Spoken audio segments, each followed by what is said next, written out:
মাসব্যাপী সিরাতুন নবী সাল্লাল্লাহু আলাইহি ওয়াসাল্লামের আলোচনা পর্বের আজকে পঞ্চমতম আলোচনা পর্বে আমরা জানব নবী করিম সাল্লাল্লাহু আলাইহি সাল্লামের হেরা গুহায় ধ্যানমগ্ন হওয়া, প্রথম ওহীপ্রাপ্ত এবং নবুয়তি লাভ।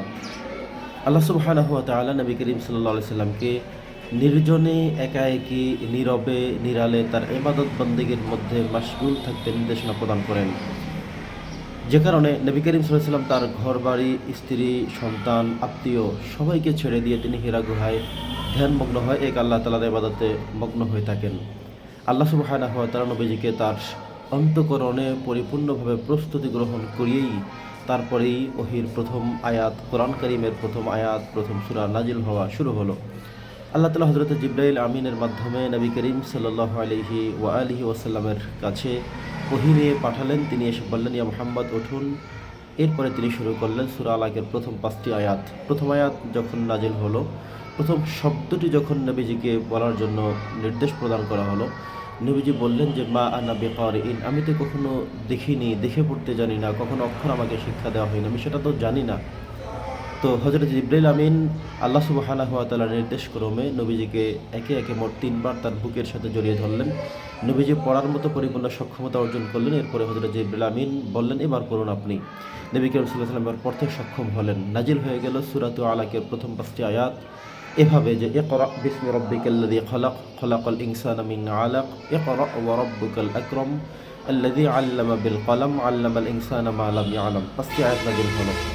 নবীজিকে জিবরাইল আমিন যখন বুকের সাথে জড়িয়ে ধরলেন, বারবার আলিঙ্গন করলেন, তিনি অনেক ব্যথা পেলেন, কষ্ট অনুভব করলেন।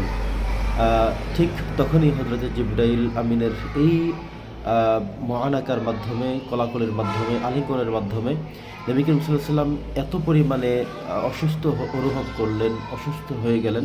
তিনি বাড়িতে গিয়ে হযরতে খাদিজা রাদিয়াল্লাহু তাআলা আনহা তখন ছিলেন প্রথম স্ত্রী হিসেবে। বিয়ের বয়স 15 বছর অতিক্রম করলো।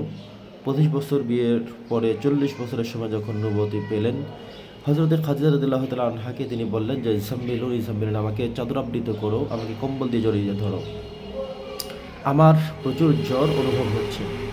তো সে সময় হযরতে খাদিজা রাদিয়াল্লাহু তাআলা আনহা তিনি নবী সাল্লাল্লাহু আলাইহি ওয়াসাল্লামকে কম্বলে আবৃত করলেন, জড়িয়ে ধরলেন। তিনি তখন সে কথাগুলো বললেন যে আমি আপনাকে দেখেছি, আপনি মানুষের অধিকার পালন করেছেন, কারোর প্রতি জুলুম নির্যাতন অত্যাচার করেননি, আপনাকে কখনো আল্লাহ তাআলা হতাশ করতে পারেন না, কখনো আপনার খারাপ কিছু হবে এটা আমি কামনা করি না, এটা আমি বিশ্বাস করি না।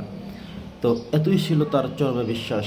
আল্লাহ সুবহানাহু ওয়া তাআলা এই ওহীর মাধ্যমে প্রথম নবুয়তের অ্যাসাইন করলেন, ঘোষণা দিলেন এবং সর্বপ্রথম মহিয়সী নারী হিসেবে হযরতে খাদিজা রাদিয়াল্লাহু তাআলা আনহা নবীজির প্রতি ইসলাম ধর্ম গ্রহণ করলেন, ঈমান আনলেন এবং নবী করিম সাল্লাল্লাহু আলাইহি ওয়াসাল্লামের কথায় বিশ্বাস স্থাপন করে তিনি কোনো বিতর্কিত বা বিতর্কপূর্ণ কোনো কথা না বলে তিনি প্রথমেই মহিলাদের মধ্যে তিনি ইসলাম ধর্ম গ্রহণ করতে সক্ষম হন।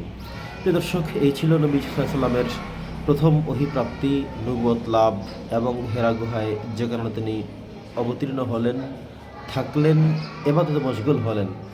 এখান থেকে যে নির্দেশনাটুকু কিংবা যে আমলটুকু কিংবা যে পরামর্শটুকু আমরা পাই সেটা হলো, কোনো মানুষ যদি আল্লাহ তাআলার একাকী কাছাকাছি হতে চায়, নিকটবর্তী হতে চায়, তখন তার কর্তব্য হলো নির্জনে নীরবে নিরালে একা একে তিনি আল্লাহর সাথে সম্পর্ক জুড়ে দেবেন।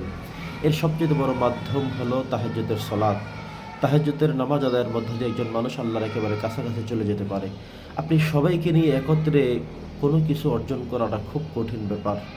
তবে কোনো ইবাদতগুলো সবাইকে নিয়ে করার জন্য নির্দেশ করা হয়েছে, সেটা হলো নামাজ, হজ, অন্যান্য ইবাদতগুলো।